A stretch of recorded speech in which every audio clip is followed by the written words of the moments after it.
I've always wondered, have you ever met someone who just seems to breeze into their 90s or even 100s, almost like they've cracked some secret code? Maybe it's your Aunt Margaret who still tends her garden every morning, or your neighbor Joe who walks to the post office rain or shine.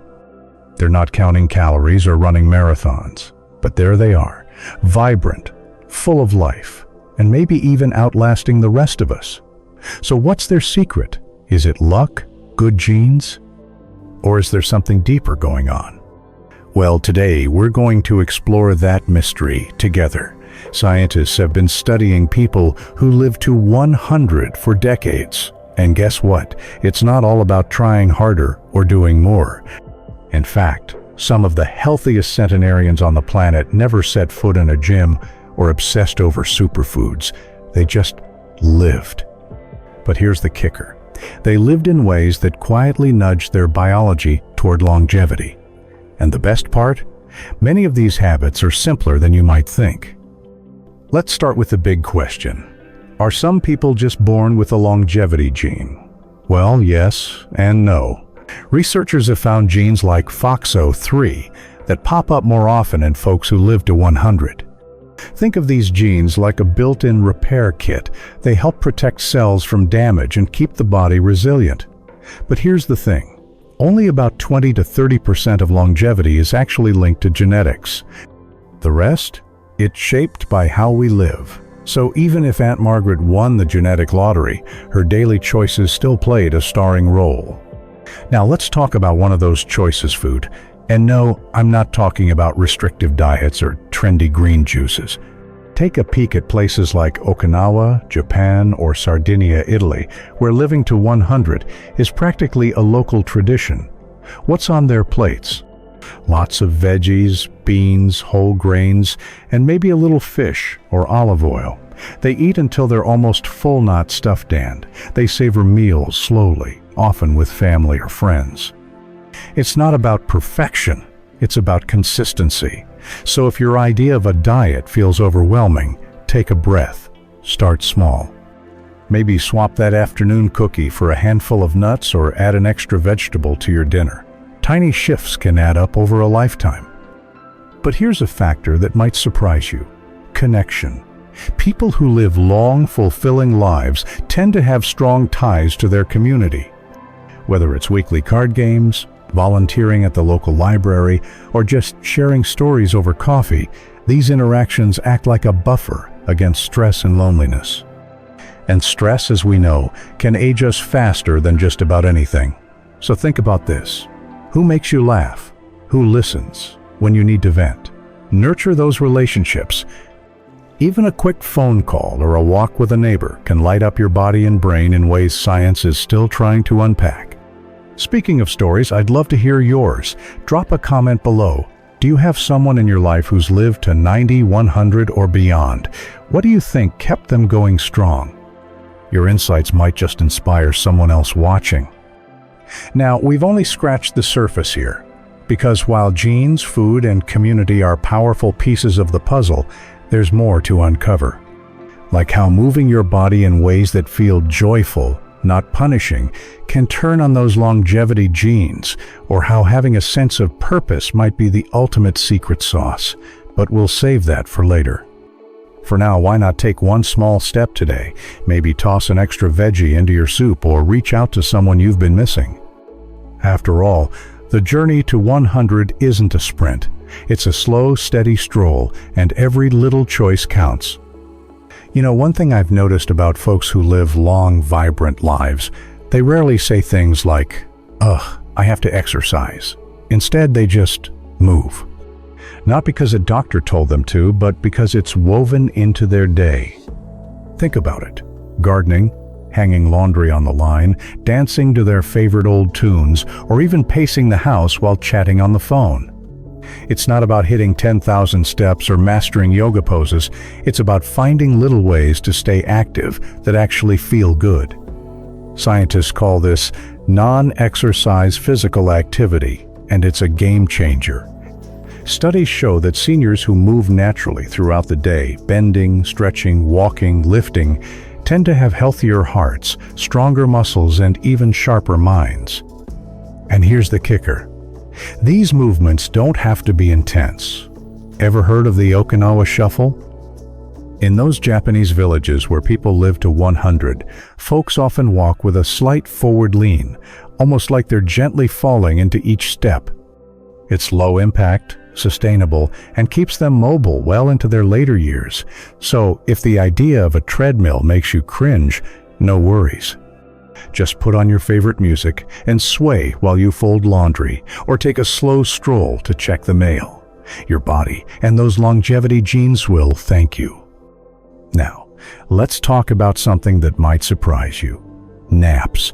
Yep, you heard me right.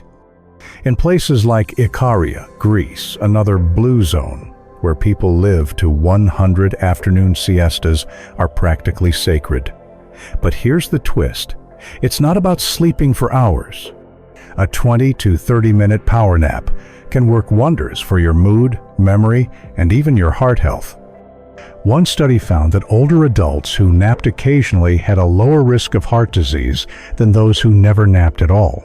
But, and this is key, keep it short. Longer naps can leave you groggy or mess with your nighttime sleep.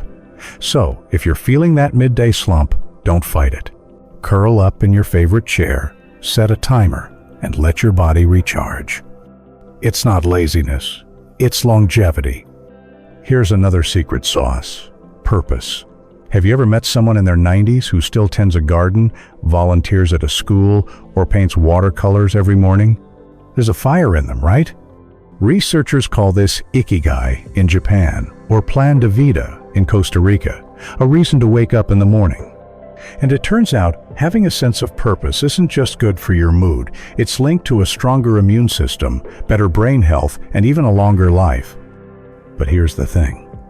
Your purpose doesn't have to be grand. It could be as simple as caring for a pet, teaching your grandkids how to bake your famous pie, or even keeping up with the crossword puzzle to keep the gears oiled. The key is to find something that makes you feel needed, curious, or excited, even in small doses. Speaking of curiosity, what's your ikigai?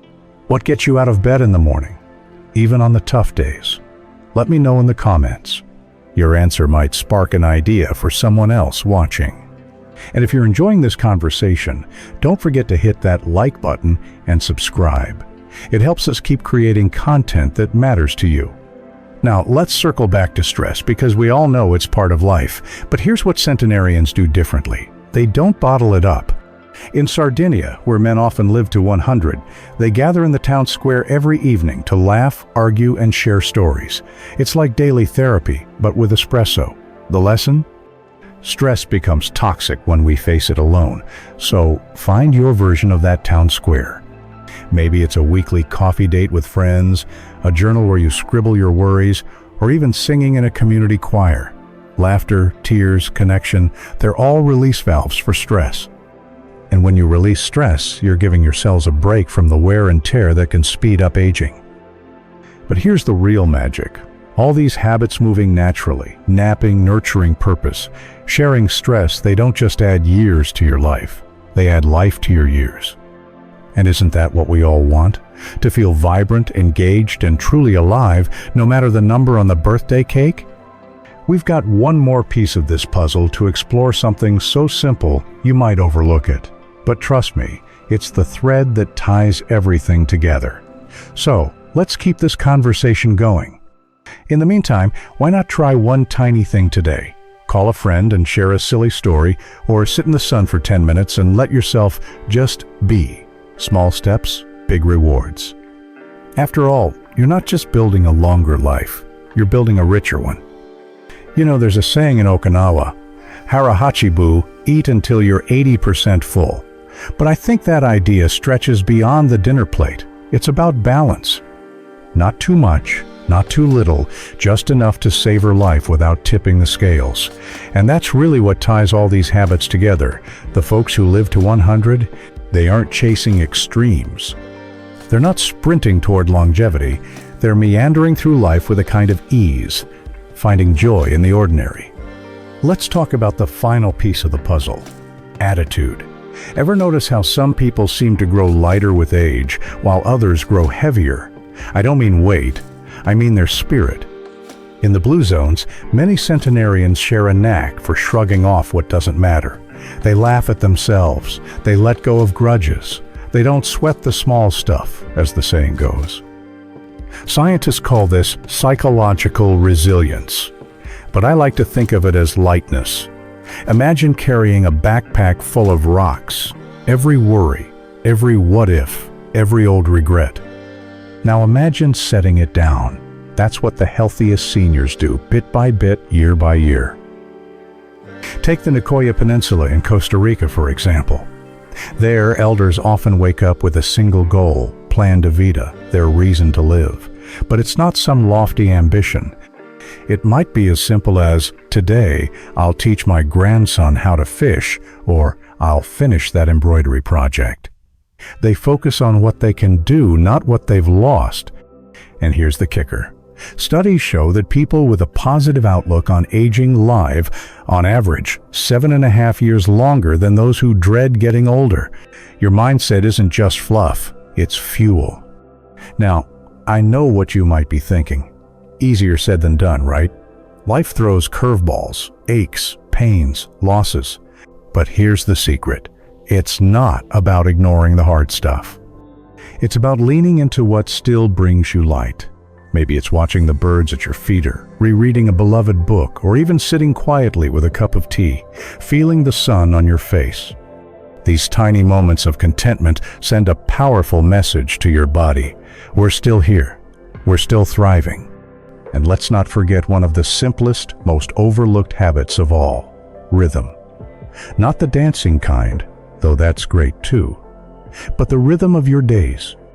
Centenarians often stick to gentle routines, early to bed, early to rise, meals at regular times, maybe an afternoon rest. It's not rigid, it's reassuring.